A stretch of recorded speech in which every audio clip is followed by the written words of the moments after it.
Welcome, everyone. Thank you for joining this session this afternoon. I will say more about the purpose of the session shortly, but just to introduce myself, my name is Olu. I'm part of the executive team of Altair Consulting. I lead our international and transformation business streams as well. So thanks for joining. I'm looking forward to an insightful, energetic, thought-provoking session. I know regulation and standards can be quite a bit boring, but today we've got an excellent panel that will put some jazz into it and make it more interesting for us. Um, so the main purpose of the webinar today is that we're quite all aware now that the 1st of April is around the corner. A lot of you are now preparing for the new approach. The days of worries are gone. Now you want to get into a sort of execution and implementation phase. The final versions of the consumer standards, as we're all aware, was published last week. So Altair, as part of our support to the sector, we've been running a series of webinars. Today is the third one in terms of the series of webinars. And the purpose really is to help provide the opportunity for a sort of a deep dive and a deeper analysis to assist in colleagues in understanding what impact the new regulatory regime will have in organization and sector, which is always the case with all this new regulation and standard. But I suppose it's inevitable for the regulator to say, look, we've been telling you about this for a while, so you should be prepared and you should be getting on with it. But nonetheless, the standards that are coming out, there's a requirement to have a better understanding of it so that organization can shape their plans and strategy of how they're going to proceed with it. So we're therefore keen that this series of webinars put a spotlight on the specific changes, explore what it means in practical terms other than sort of conceptual documents, and also to start the process of scoping what good looks like. But inevitably, a lot of this will be dependent on how things pan out on the ground over a period of time. The specific, in case you've joined the wrong webinar, we're focusing on the quality and safety standard today, which the argument is that's probably the most crucial in light of recent and past events in terms of concerns about quality and safety issues. And in terms of also how this is very important to boards and the government and all the relevant stakeholders. So I think it's probably now time to introduce the speakers who will guide us through this topic this afternoon. They've been carefully selected. That's how, because we wanted to get the best. And I'm actually more delighted that I've got, I'll introduce Anna properly later, but I think I'm delighted we've got our head of consumer regulation, Anne-Marie, who will do most of the talking and guiding us through this session, and I will be as awkward as normal. But also we've got Anna Beach. I think it's mentioned Anna Sargent here, but she's the executive director of assets and investment at Tower Hamlets Community Housing. I've known Anna for a wee while now. We worked together many, many years ago, and I know that she brings passion for impactful change in her role. She been a housing officer, she's been an operations manager, she's been involved in repairs, day-to-day housing management, and basically she's probably one of the safest bets to take us through some of these changes. And she would draw from our own personal experiences with inadequate housing as she's committed to ensuring safe and sustainable homes for all. Also joined is my colleague, Robert Hunt, who is Altair Senior Strategic Asset Management Consultant. He has over 15 years of experience in social housing asset management, strategic asset management strategy, development in partnership with residents. He also leads, he has undertaken stock condition data capture, analysis, database management. In essence, he knows it all, really. So can I thank all the three speakers for their time today. I'm personally looking forward to each of these sessions in terms of how they're going to assist us to work through the complexities of the standards. So in terms of the agenda, we've got roughly about 90 minutes. This will include presentations for each of the guest speakers for between 15 and 20 minutes.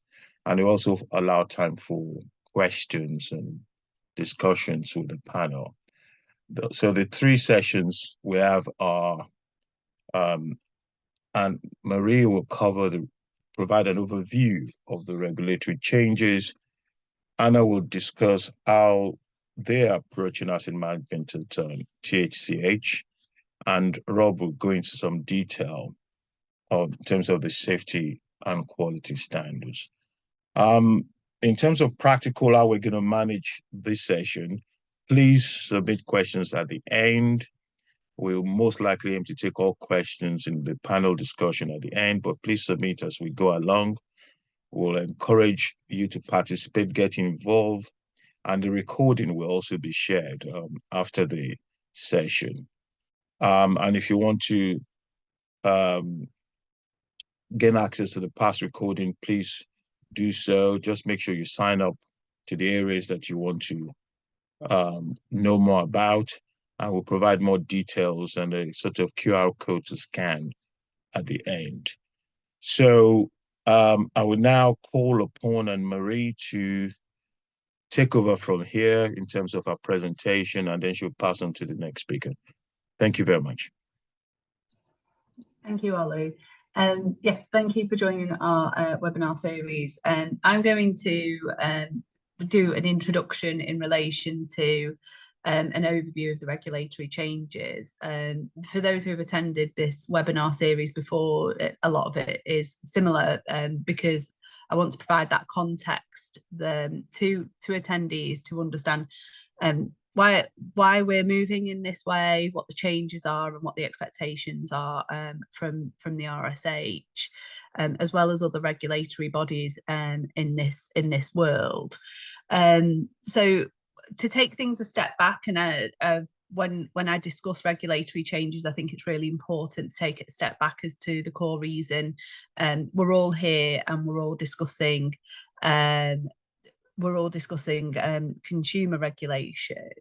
Now, from Grenfell, there was an identification nationally that there was poor management, refurbishment of high-rise blocks, but as well as broader concerns about the treatment of social housing tenants across the country.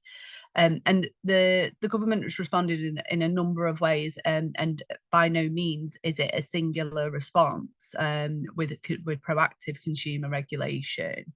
The government has introduced a new building safety regulator that sits within their health and safety executive, and I've outlined what those expectations are for customers or residents on this slide, are being mandatory engagement plans for high-rise blocks, that residents should have a say about the changes to the building that affect safety. Then following that, we've also seen the introduction of or the strengthening of the Housing Ombudsman service that has existed for a long time, but additional powers were given to that service for them to issue complaint handling failure orders, a complaint handling code, which will be a statutory code come the 1st of April, and for them to conduct systemic and thematic investigations. And that's been a key part of that regulatory world that we operate in, and that resident regulatory world. The key thing that we've been waiting on for a long time, and the reason and the reason why we're here today, really. It's proactive consumer regulation. Formally, and until the 1st of April, the regulator can only intervene when there's concerns that seriously detriment residents. But as of 1st of April, their regulatory powers are expanded for them to be able to proactively assess how organisations, social housing providers, are performing against the consumer standards. We've always had a set of consumer standards, and I'll run into that. But there is now a new set of consumer standards, as Ollie mentioned, published last week. Those consumer standards come with a proactive inspection approach as well as a reactive inspection approach. They sit with the tenant satisfaction measures, and they also fit quite nicely with the professionalisation of the social housing sector.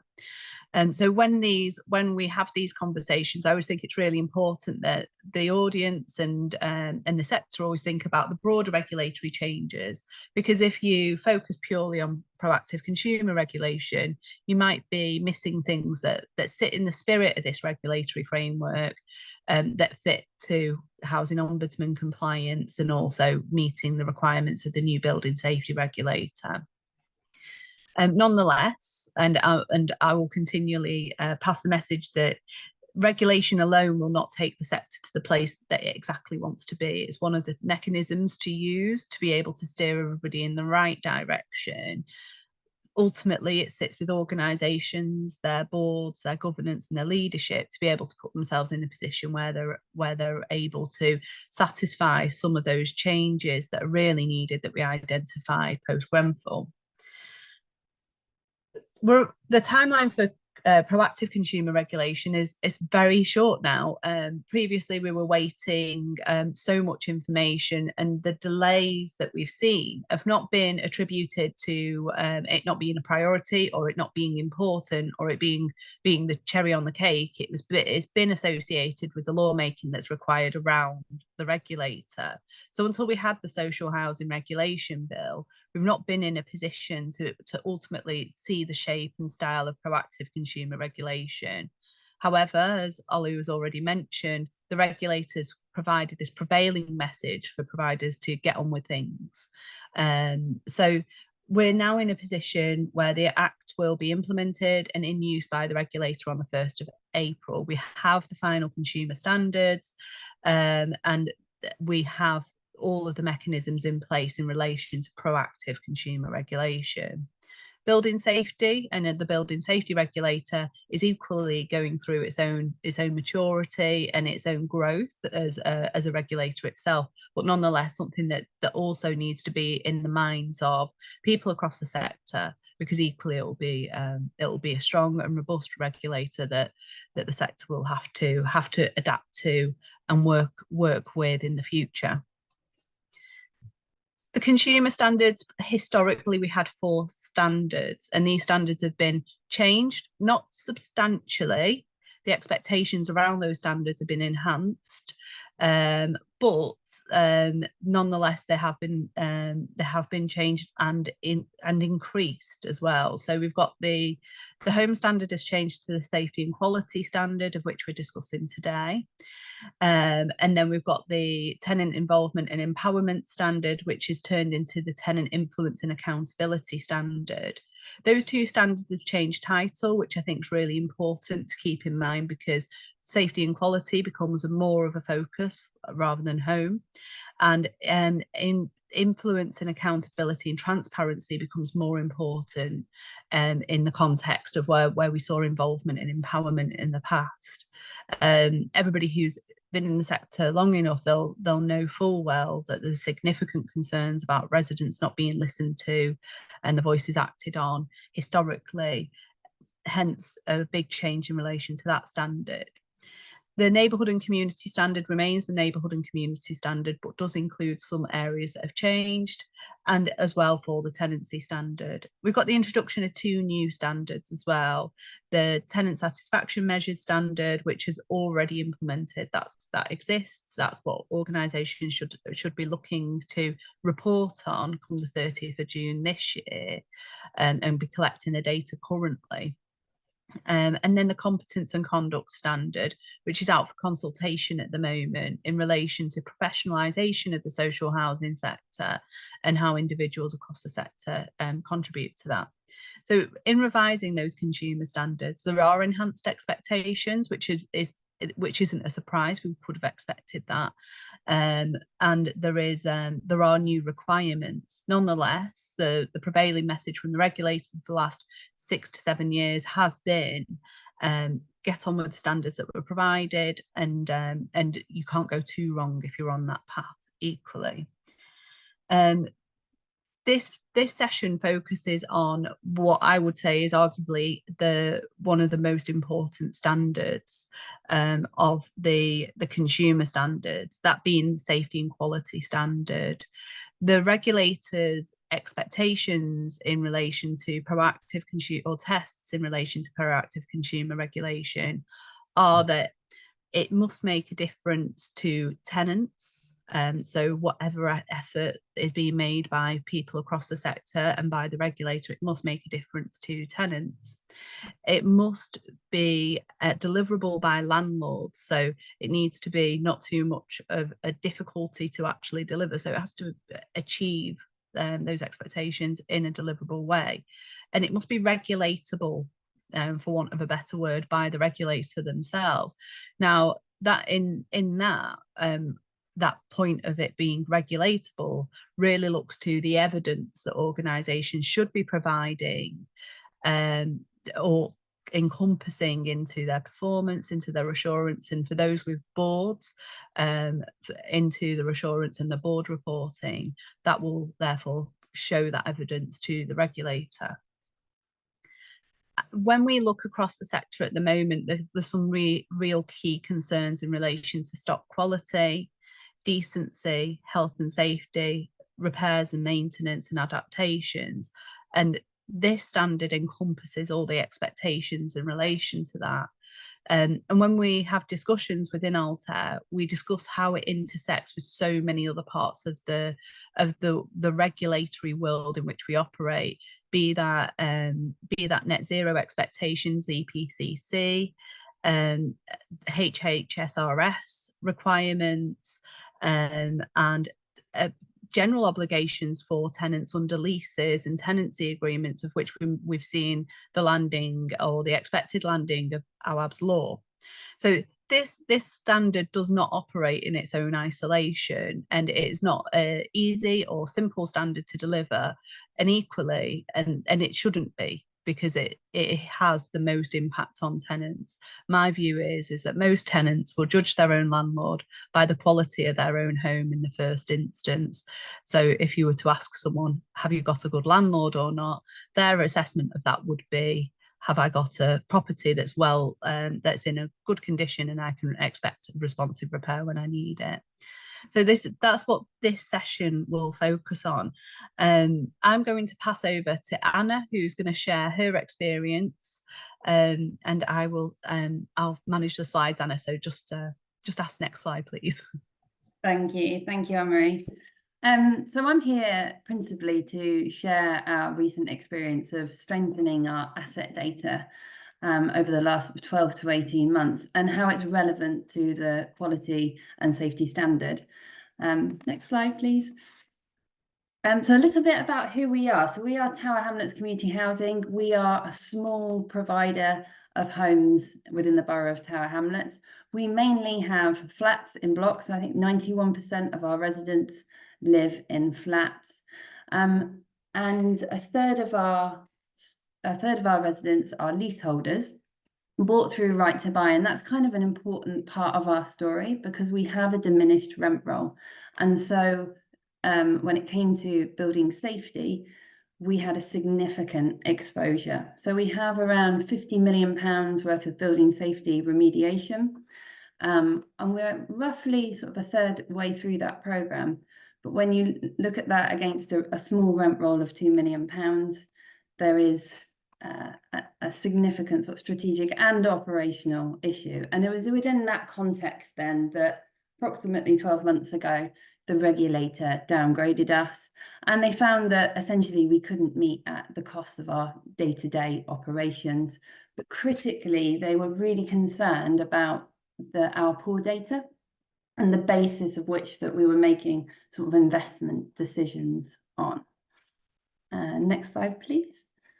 So when we think about the quality and safety standard, if I reflect on what the quality and safety standard is saying and where we were 12 months ago, you know, it talks about having the right data at the right level for continuous improvement. And the regulator was quite concerned about our board's strategic decision making, and ultimately that came down to the information that we were or have been historically presenting our board, and it's therefore the ability to make the right decisions. When we think about the quality of data, so the quality, so data that actually reflects what's on the ground. When I look at where we were sort of 12 to 18 months ago, we were essentially contractor led. So we were pretty reliant on contractors telling us how compliant we were and the progress against our programs.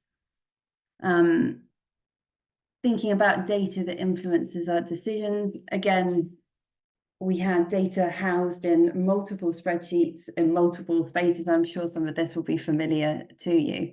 So it wasn't easy to analyze our performance. It wasn't easy to tell how good we were as a landlord.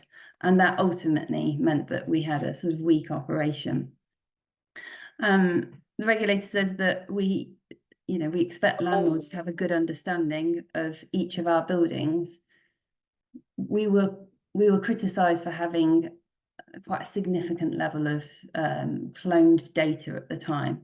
So we were sort of undermined by not understanding our homes and therefore not able to make the right investment decisions. Next slide, thank you. So the journey that we've been on is one of sort of strengthening data and improving our performance.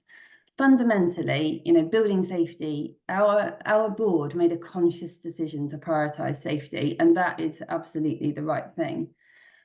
So a lot of our focus has been on developing our building safety cases. We have 10 high-rise buildings, but I think what's important for us is that we've taken the principles of the Building Safety Act for the high-rise buildings, but applied them across our portfolio. So we carried out a gap analysis of data roughly about 12 months ago, and we've been working to fill those gaps ever since.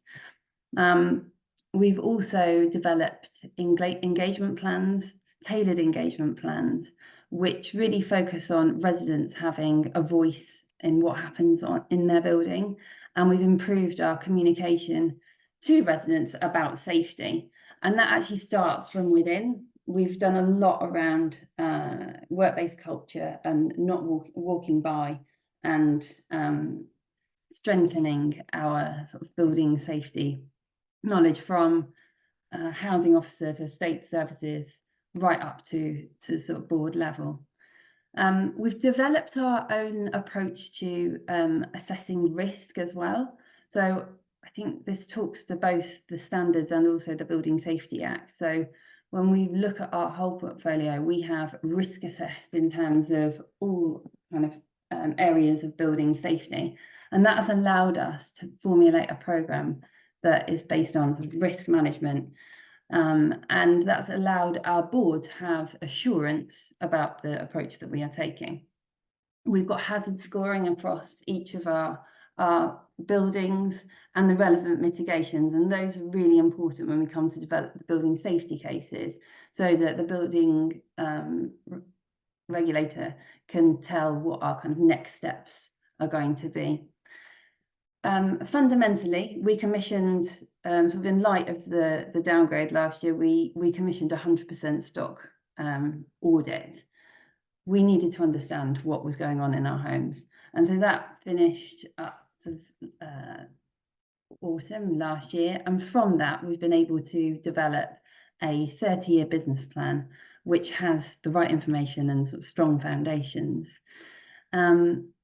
Really key has been the introduction of a database. So as I mentioned before, we were kind of reliant on multiple systems, but mainly spreadsheets. So we've introduced one database, and we've been in the process of cleansing information, reworking our processes, and hardwiring that in so that we have sort of a single view of our data. And on top of that, we've been working with Altair and CAD to develop a sort of dynamic reporting system, which we'll have a look at in a minute. And that's allowing our board to have a view, our operational managers to have a view, and indeed our residents to have a view of the compliance and key building information within their homes. And we've automated, or are in the process of automating, all our key compliance areas. So we reduce the opportunity for human error. We can answer that question, which is, how do you know? So the regulator is not going to rest on what is put in front of them. And indeed, I think that's the journey a little bit that our board has been on as well. So not just taking superficial sort of scorecards, but asking the questions, how do you know your data is good and what is it telling you? Just moving on to the next slide. So I mentioned we've got the new 30-year investment plan, which is based on sort of solid foundations. What you've got in front of you here is an example of our database and now reporting that our board has a view of, as I say, our executive team has a view of, and we have on our board agenda every session we look at asset performance and building safety, which is critical. I think that previously we talked about asset performance, and building safety, but it was sort of more in a sort of narrative form. Here we have hard data that leads to good discussion. And we're no longer contractor-led, which is key. Our data is our own. And what that has also led to is a change in how we organise ourselves. So it's strengthened our ability, it's strengthened our contract management. It's kind of changed our operating model as well, because we're now able to focus on the right things. Next slide, please. So just looking back then, so in light of our regulatory downgrade, we had to put together a governance and regulation improvement plan, or a GRIP for short. And so much of this is pertinent to the new standards. So as I say, conducting 100% stock condition surveys meant that we have now can evidence good investment decisions going forward, and that our assets are held in the right place, and we have complete transparency over our asset information. It's also sort of driven kind of skill change and the right kind of conversation at board level. So ultimately, what our board has kind of come to the decision around is that when you look at our ramp roll, when you look at our building safety exposure, and you really understand our assets, they have, and we have collectively come to the sort of strategic decision that we don't have an independent future. But without that information, those sort of strategic decisions can't be had. We've had wholesale change in terms of the information that we provide our board, and we are on set now to kind of on the road to a kind of successful merger, hopefully, but with the right information. And obviously the due diligence process as well was greatly aided by the journey that we've been on over the last sort of 12 months. And I recently had the opportunity to meet Dame Judith Hackett, and we were talking about Building Safety Act, and she said something that I think is really pertinent to the standard, which was don't wait to be told. And I think that speaks very much to the spirit of the standard, of the enhanced standard, which is being proactive, knowing your homes and knowing your residents. Thank you very much.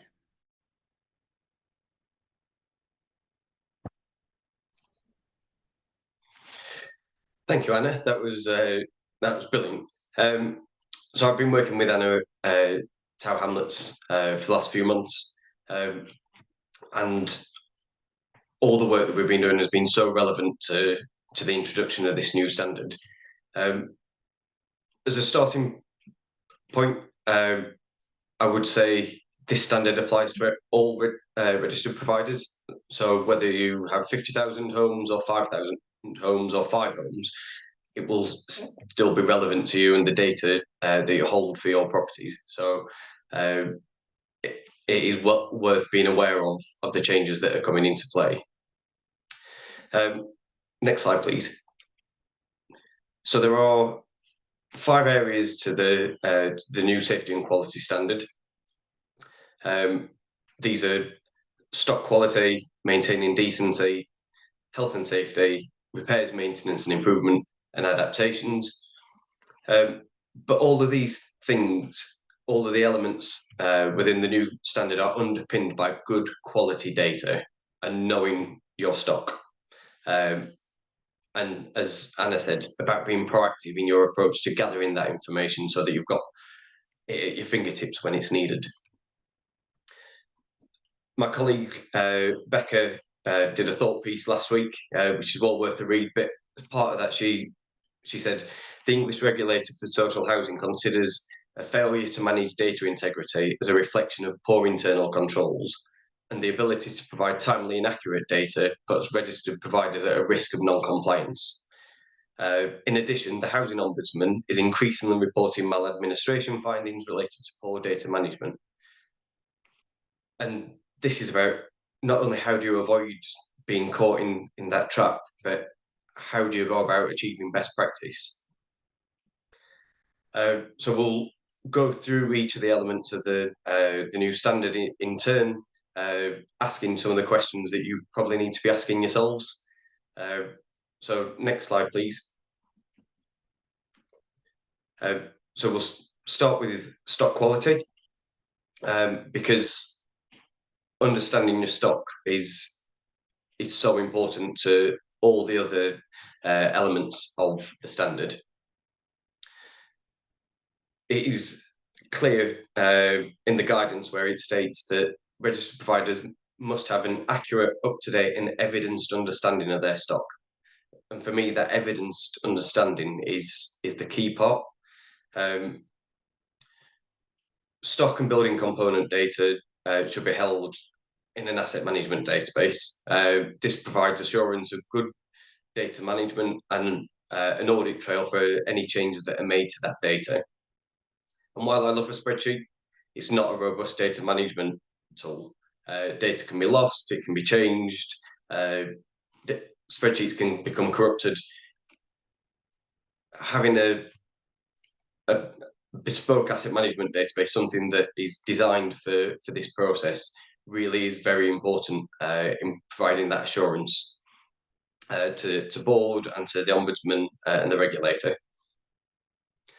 Data should be updated in a timely manner. That's through in-person stock condition surveys and HHSRS assessments. It's possible you can use forms to restrict the data that's captured so that it's not free text. I worked in an organisation where we had 3,000 different ways of spelling valent. For boilers, it became a nightmare to manage. So there are tools and techniques that you can use to limit the data that's captured and how it's captured, to make that then much easier to use going forwards. As part of those stock condition surveys, it's imperative that you're capturing building component data, age, condition, remaining life, quantities, units and measures, photographs where possible, comments from the surveyor, which surveyor's gone out and done the survey and when they did the survey are all vitally important to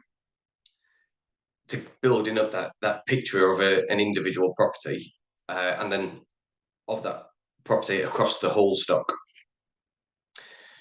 And you have to ask yourself the question that if you're unable to evidence where your data's come from, does it have the value that you believe it does? And I know that's a question that Anna and THCH asked themselves and went on that journey to gather real data. Good data is the first stitch in the golden thread. It's essential as part of your building safety case development, and as well as your compliance reporting. It's also vitally important for building up capital programs and just having a better understanding of your stock for undertaking net present value assessments. When's the right time to invest? When's the right time to potentially dispose? Can you get to the standards that you want to get to? And I would say that the other areas of the safety and quality standard really heavily rely on having good quality stock data. I've put a quote in there from Takeda Shingen, and he says that knowledge is not power, it is only potential. And applying that knowledge is power. Understanding why and when to apply that knowledge is wisdom. And I think unless you've got the data at your fingertips and you're not able to demonstrate that you're wise enough to the regulator and ombudsman. Anna mentioned as part of her presentation around knowing where the gaps are within your data. So do you know where the gaps are? How much of your data is real? How much is assumed and how much is cloned? And just having a strategy then for how are you going to fill those gaps in is vitally important as you go on that journey. Next slide, please. So the next area is maintaining decency. An asset management database, as I mentioned previously, will allow you to then develop quality standards. And a quality standard is a set of tests that you use to assess the condition of your stock. Quite often they're used as a way of measuring decent homes, but you can also use them to create other standards. So you may have your own Decent Homes Plus or a bespoke organisational standard that you've developed alongside your tenants.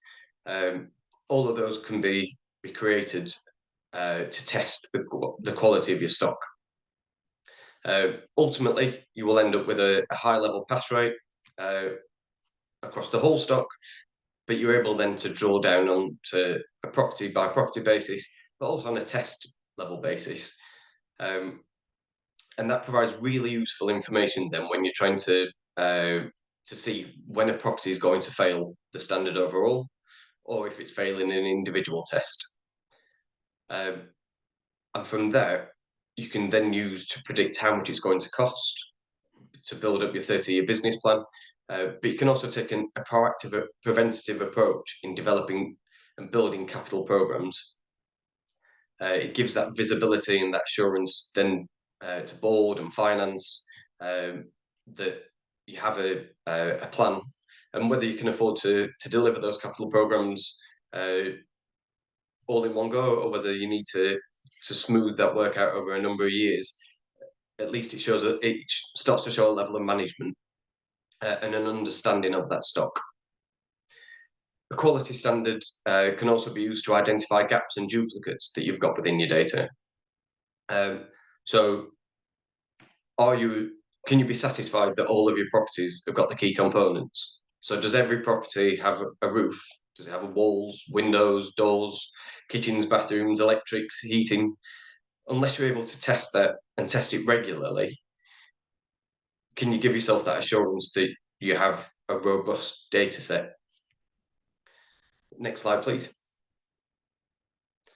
So health and safety. You should undertake and store your your HHSRS assessments alongside your stock data. It forms part of the Decent Home Standard and should be used by the quality standard in that assessment for decent homes. Any property that's found to have a Category 1 hazard is in urgent need of remediation. So Category 1 is a risk to life holding. You have to think beyond asset management and data. Are your repair services geared up to be able to respond quickly? As soon as you receive that data that there is a hazard in place, can you successfully pass that through to your repair service for them to respond and remediate that risk? And how do they share that data back? How do you then close the loop to be able to say that risk has now gone away. Because if you don't do that, and you don't provide that audit trail for how you've remediated that risk, that hazard's still going to be sat in your asset management database. It's going to show up on the next quality assessment, and your property will fail decent homes. So you need to make sure that you've got those processes in place to close those down. Compliance, again, lots of data is needed around your compliance. So covering areas such as gas servicing, fire risk assessments, electrical testing, Legionella, asbestos, lifts, but then also thinking more broadly, it can be used to show damp and mould cases, AOV testing, repeat cycle for structural defects, re-inspections. And the key data that you need to know around compliance is the last service date and the next service due date. And as Anna demonstrated, live dashboards of being able to pull that information through from contractor partners into your asset management database and into a dashboard gives that assurance at all levels, all the way from an officer right the way through to board and the ombudsman and regulator as necessary. Thinking more broadly, you need to ensure that your health and safety compliance policies are up to date and that you denote a responsible person and that they've got delegated authority as part of those processes. I would recommend having a process map, service plans and financial budgets in place so that you can demonstrate that you are actively managing your compliance and health and safety aspects. And also going right the way down to individual job descriptions. So making sure that those job descriptions, roles and responsibilities are matched in your policies and procedures and within the job description itself. You should also be able to demonstrate that individuals within your organisation have got the adequate skills and training to be able to undertake the job roles. So you're not sending Joe Bloggs out to do a fire risk assessment. It needs to be somebody who is a competent person. They've got the skills and experience that is necessary. And holding a record of that training is vitally important. And then finally, ensure that you've got robust procedures in place to avoid properties falling out of compliance. So having escalation stages that identify when you've made a first attempt to get into a property, escalating that then to tenancy management if you continuously can't get into the property, and how that you then go through legal proceedings are vitally important, but also having those stages prepared upstream so that you're not suddenly reacting once a property's fallen out of target. You're doing that several weeks ahead of the target date. Next slide, please. Repairs, maintenance and planned improvements. So the use of an asset management database to build capital investment programs is vitally important because it provides an evidence-based process. I would also recommend, as you develop those capital programs, that you're cross-referencing regularly with responsive repairs analysis so that you're able to prioritise limited budgets and target problem properties. It's also really useful if you can utilise geospatial information that then allow you to find efficiencies within your programs. I'd recommend using tools such as Power BI. You can identify trends, hotspots, and anomalies within the housing stock. The data in your asset management database will only tell you so much. So tenants should be able to feed into this process through consultation on asset management strategies and via forums. But there's also other tools such as complaints and other feedback routes that are really good sources of identifying where there are issues within the stock, and knowing about it in one property might also be replicable across other archetypes within your housing stock. And then ultimately, you should reflect the priorities that you've got for your organisation and the targets within your asset management strategy.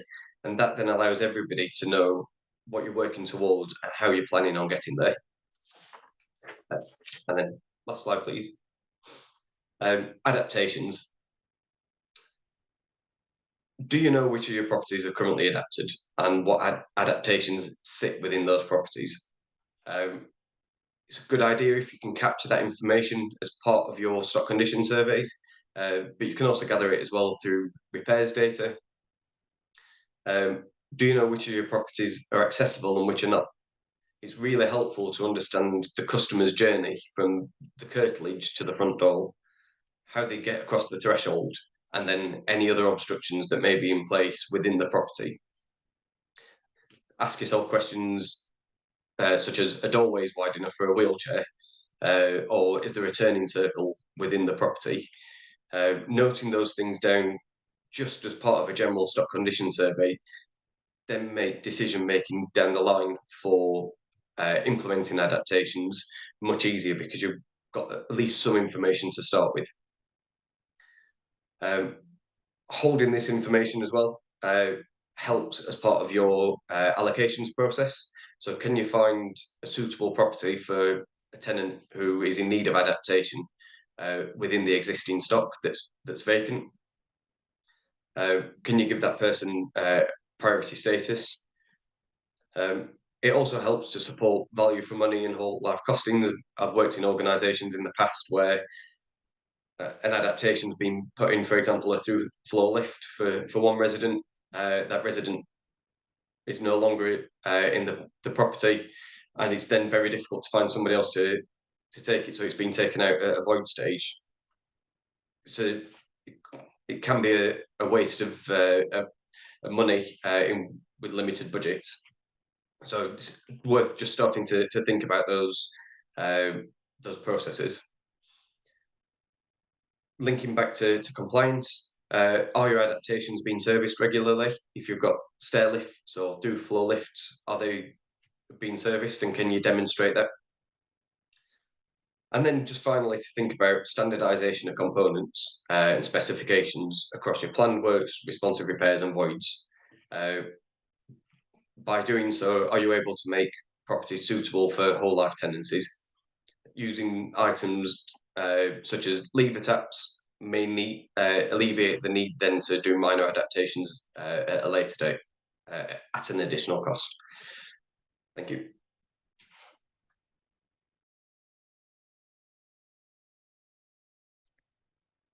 Thank you all for the wonderful presentations and very insightful. I've learned a lot as well, which helps. I think we've got room for questions now. Let me see from the chat. I think Sarah's there's a question, and I think one of you can pick this up. It says the regulator has spoken a lot about combining customer and property data in order to make decisions. What are the best examples of this? Shall I start with you, Rob, and then I'll open it up to both Anna and Anne-Marie? Yeah, I think there's definite benefit of being able to cross-reference both the tenancy data that you hold and the stock data that you hold. I wouldn't necessarily expect the two data sets to sit in the same database. Asset management databases and tenancy management databases are two different things, but having a way of being able to pull those data sets together is helpful, particularly around things, as I mentioned, like adaptations, knowing your stock, understanding what's needed, but also having that understanding of what's needed by tenants. Thanks. So I suppose the issue for both Anna and Anne-Marie is it point about where you technically put the data, or the fact that being more intelligent about how you sort of cross-reference activities taking place that the tenants are experiencing with some of the interventions you put in place from an asset point of view? Well, it'd be interesting to just get your perspective on that. I think it's about being joined up, isn't it? And I think historically we've not been very good at that. And you know, I wouldn't underestimate, I mean, Rob reflected on this, the power of reviewing your complaints. It's incredibly informative.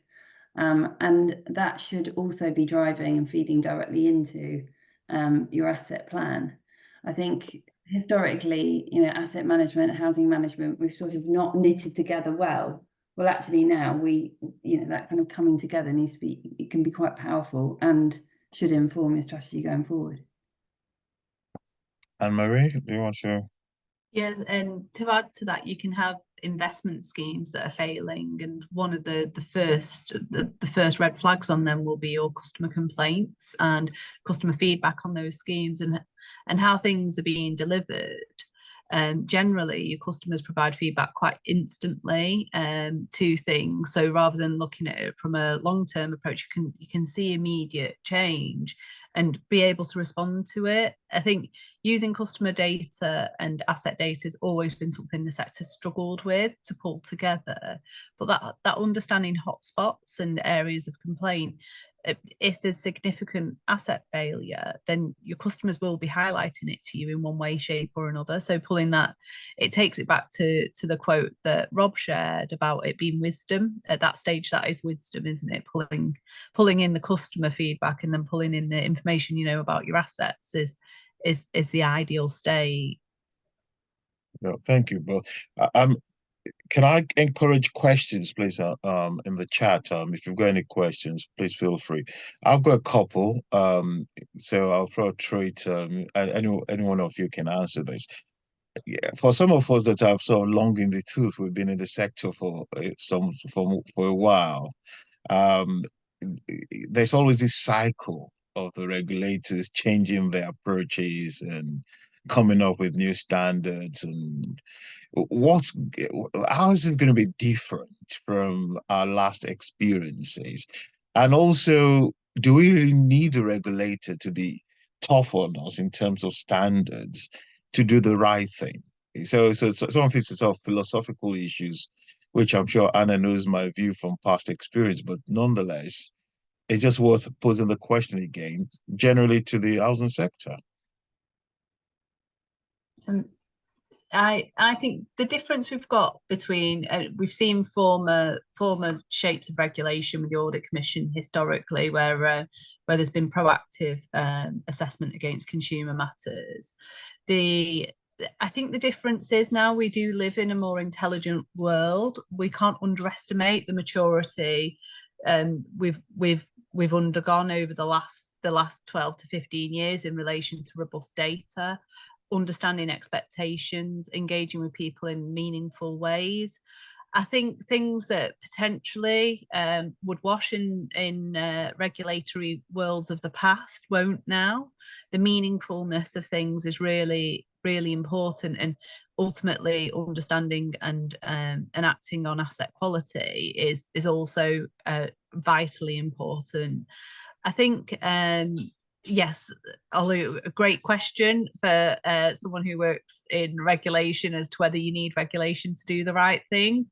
Unfortunately, I think we do live in a world where we work to the regulator quite a lot of the time. When we're conducting assessments at Altair, we see that organisations forget core purpose and focus on what those regulatory expectations are. We try to, and we work with clients to consider that as a landlord, your core purpose is ultimately to provide good homes to people, and people will have different vision statements to say that. But I think if you look at that core purpose as a landlord, then what should come out of it should be good quality homes and listening to your customers. I don't think that there's any other way. But equally, I do think that there does need to be regulation in the area to be able to make sure that it's delivered in a way that that sort of meets some prescriptions, that there's a uniformity for the experience of tenants across the country. I think that's one of the key things that we should look at. It shouldn't feel like a postcode lottery as to who your social landlord is, and I think that's what the regulator's role should be. So yes, but yeah, I could talk about it for hours, Ollie. There's a dissertation there, isn't there? So I don't know whether Rob and Anna, do you want to contribute to that before I take the next question? I think there's just been an expectation change across the board. So I know where I was working, sorry,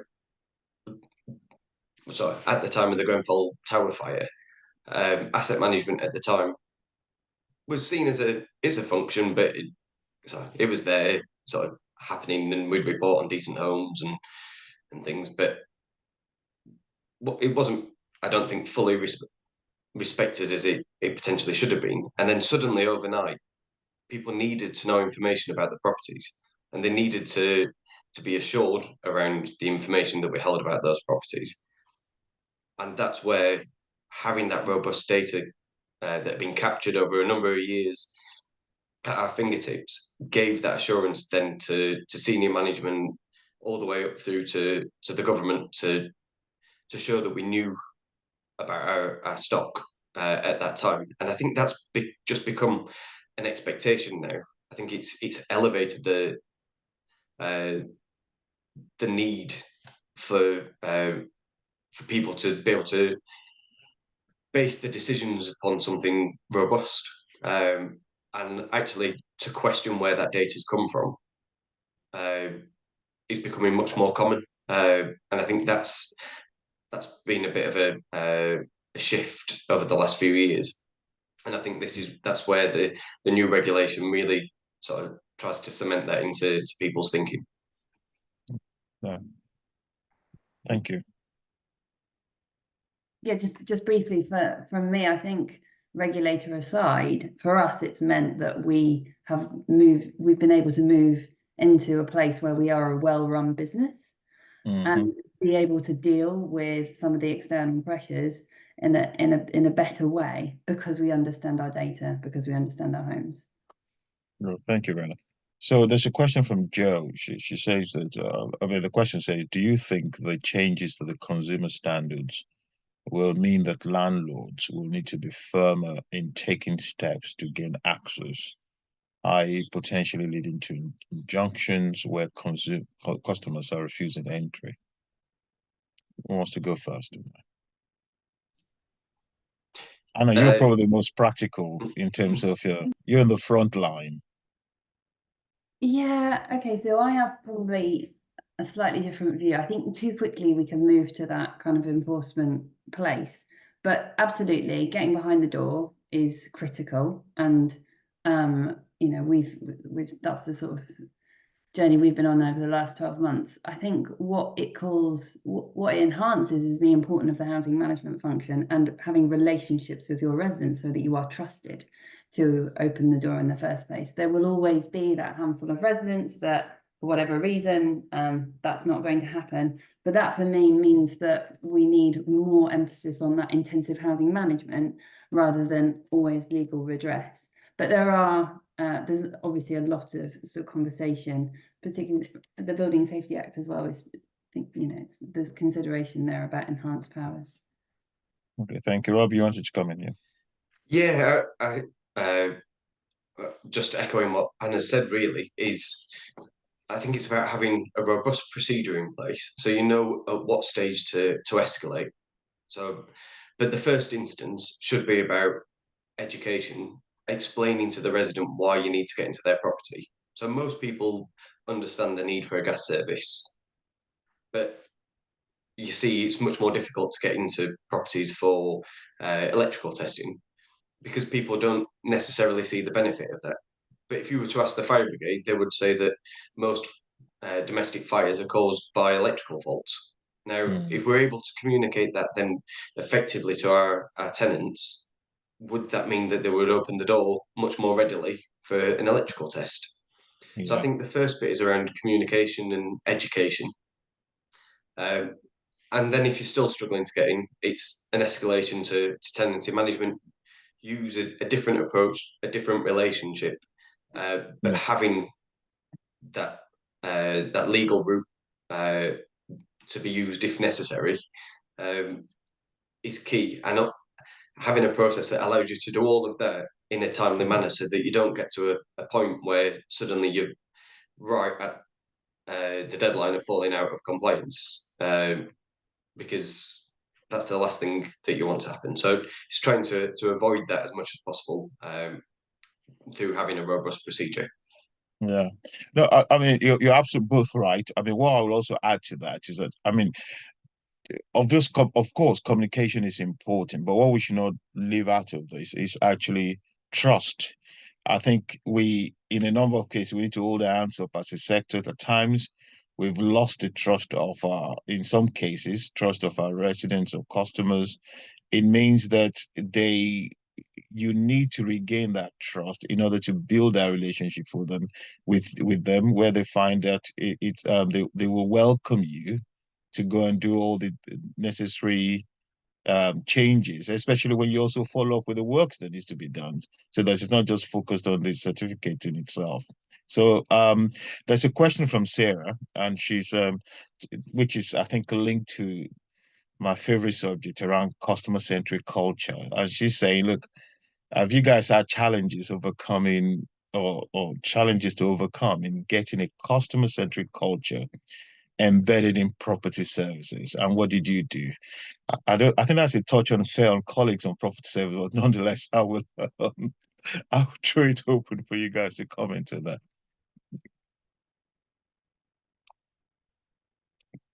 You want to go first, Anne-Marie? Yes, it's something that is quite common, isn't it? And when there's been variety of engagements in relation to how the Building Safety Act will be implemented, there's been a lot of discussion about competency in relation to building safety, and then when there was a speculated building safety manager role, there was a lot about the competence and the customer service and engagement angle to that role. There are challenges in different organisations in different ways, but there is sometimes property services doesn't always go hand in hand with customer service. It doesn't tend to sit in organisations in a similar way, but not for everyone.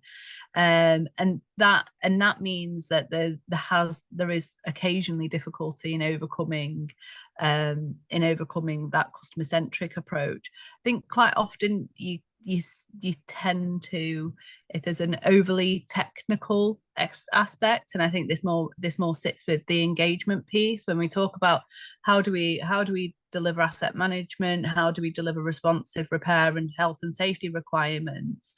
This is incredibly technical stuff, and when it comes to actually engaging with residents over those technical matters, it can be very challenging.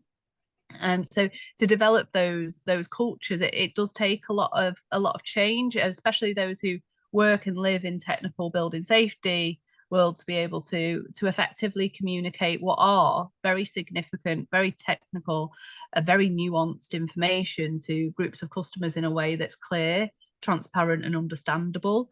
I think it's not necessarily that property services don't care.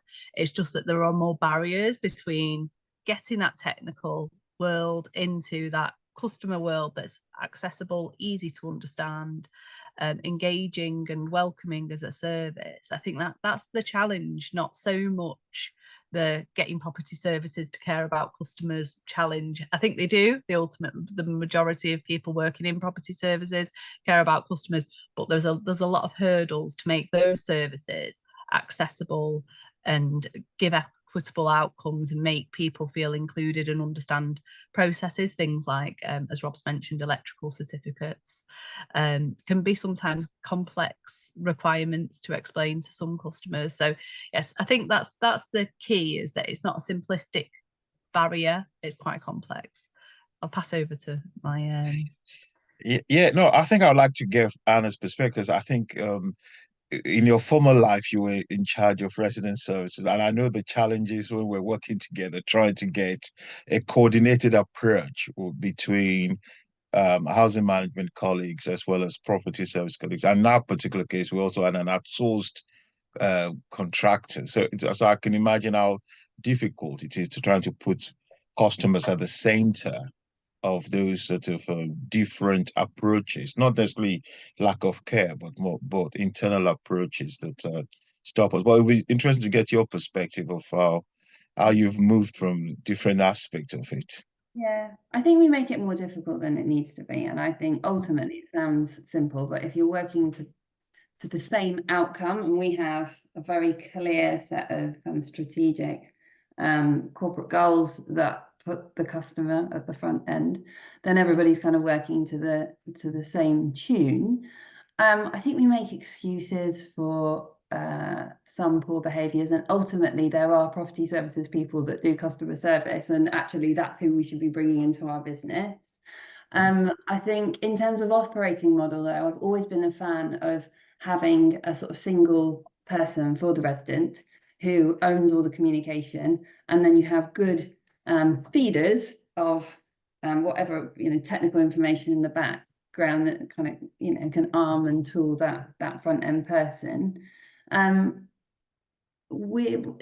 Building safety presents a significant or a different issue, because what I've found is actually our leaseholders, they want the really complex information, they want the detail, they want everything, and it's how you kind of present that in the most appropriate form. So that's been a bit of a journey for us, but ultimately it all kind of comes down to culture again. I think it's easier in a small association, but I'm quite proud of, as I say, the asset management team is very customer focused. I think the other thing that helps is when you start to automate processes, it frees people up a bit. So some of that, they have space to deal with the more complicated human interaction parts of the job. Rob, do you want to add to that? You're the sort of champion of services people here. So I'll firmly keep my asset management hat on, but I think actually having really good quality data is the starting point to start those communications and conversations with residents. So being able to say, we are planning on doing your kitchen in 2 years' time, actually solve so many other problems. And you can explain that because we went and did a stock condition survey 18 months ago, that started the journey. All of your neighbours will also be having their kitchens and bathrooms done at the same time, because we've got a coordinated approach. Just allows that communication to flow much more effectively. I think where you've not got that information, it then becomes much more difficult to have those conversations, and that's where tensions start to rise. So I think it's a bit of both. It's finding that balance, but you need to know your stock to be able to have the right conversations with the tenants at the right time. Okay, thanks. I mean, going back to the regulatory standards now, what I'm assuming everybody attending this webinar, they're ready to go. They're already set up properly. They know what to expect. But for some HAs that possibly first of April is around the corner and are potentially panicking because they know where they need to be, Anne-Marie, what should they be doing? What are the risks? What are the things they should be? I mean, of course, apart from getting you in to sort them out, but generally, what else should they be doing? For my advice at the moment is self-assessment's always key. Quite a lot of organisations already do that against the consumer standards on a regular basis. So using that self-assessment, but looking at it not just as it used to just be an exercise that got conducted, centrally coordinated by a governance team years ago and distributed to key individuals in the business. I think looking at the self-assessment with more scrutiny than you ever have done before. So for housing associations, looking at what assurance is going to the board, or for local authorities, looking at what assurance is actually going to the lead member for housing, what confidence do you have and where's the reporting going, is a key one, I think, for looking at that self-assessment.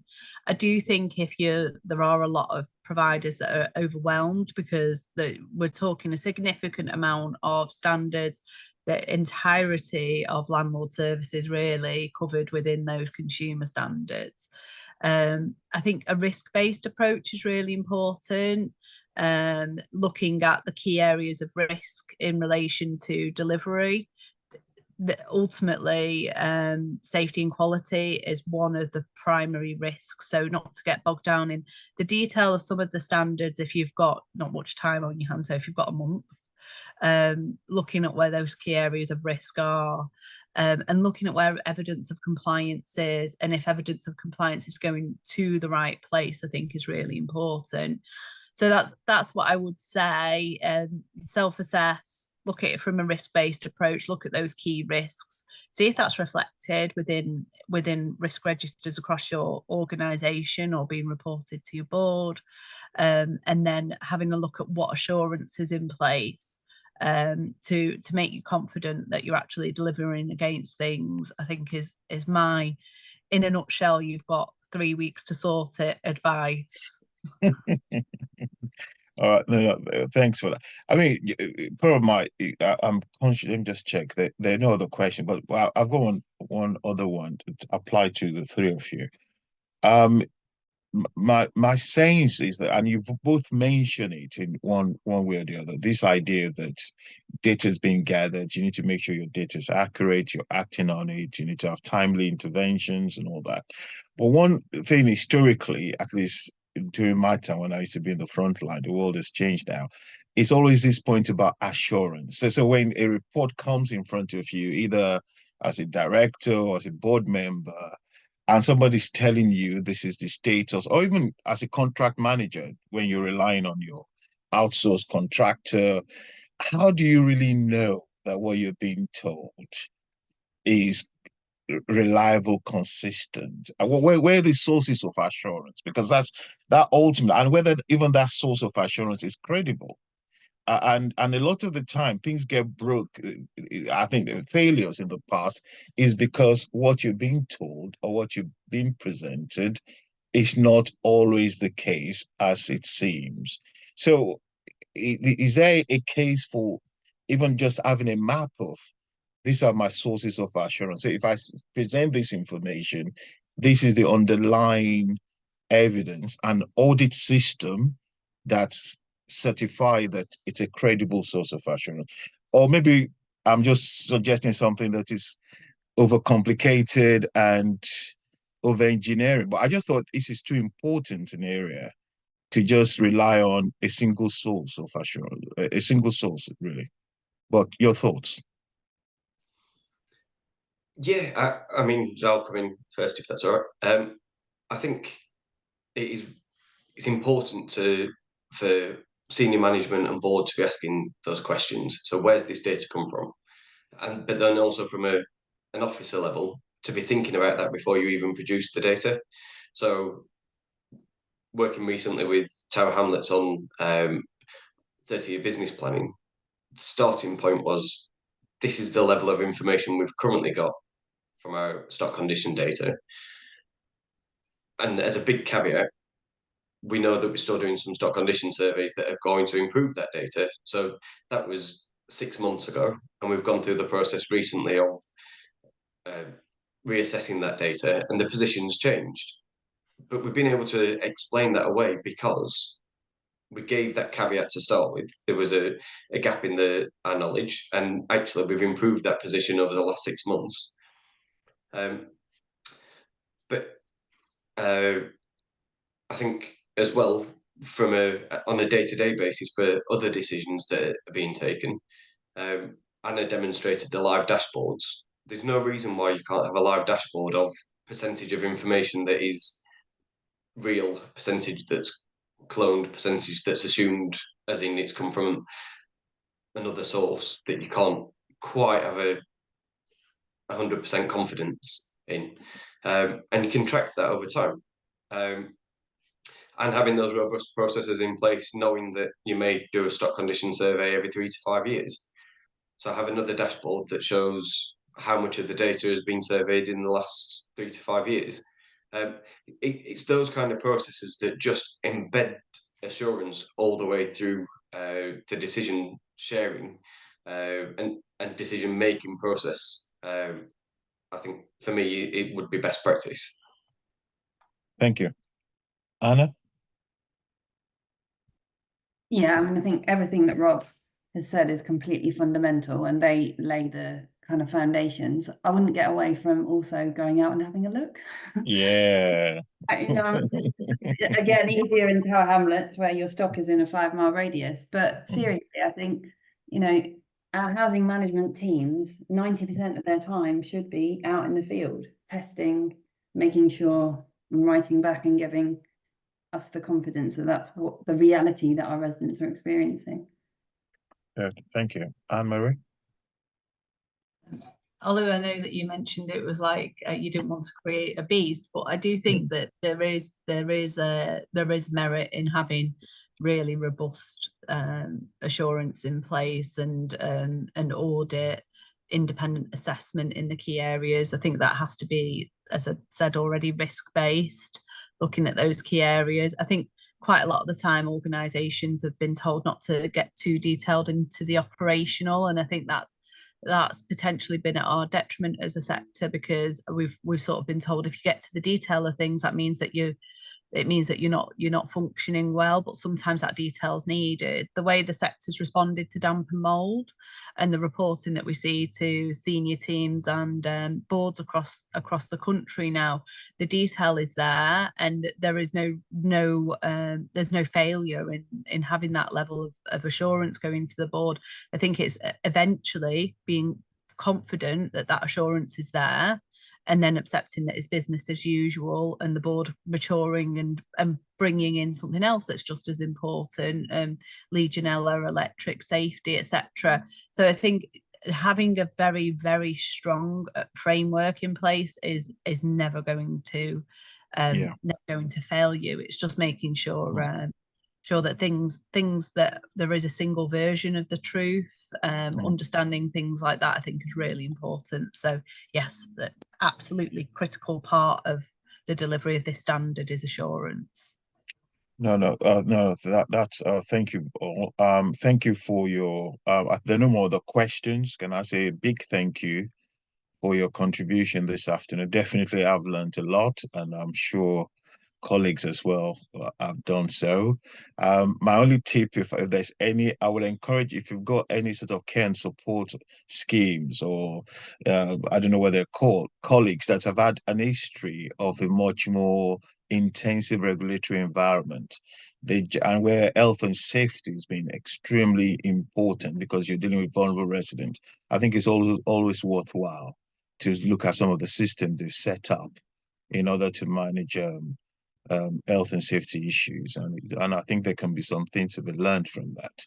Well, can I just say a big thank you, and I look forward to you joining us at the next event. And I think the code, as I mentioned earlier, is here for you to scan and register your interest.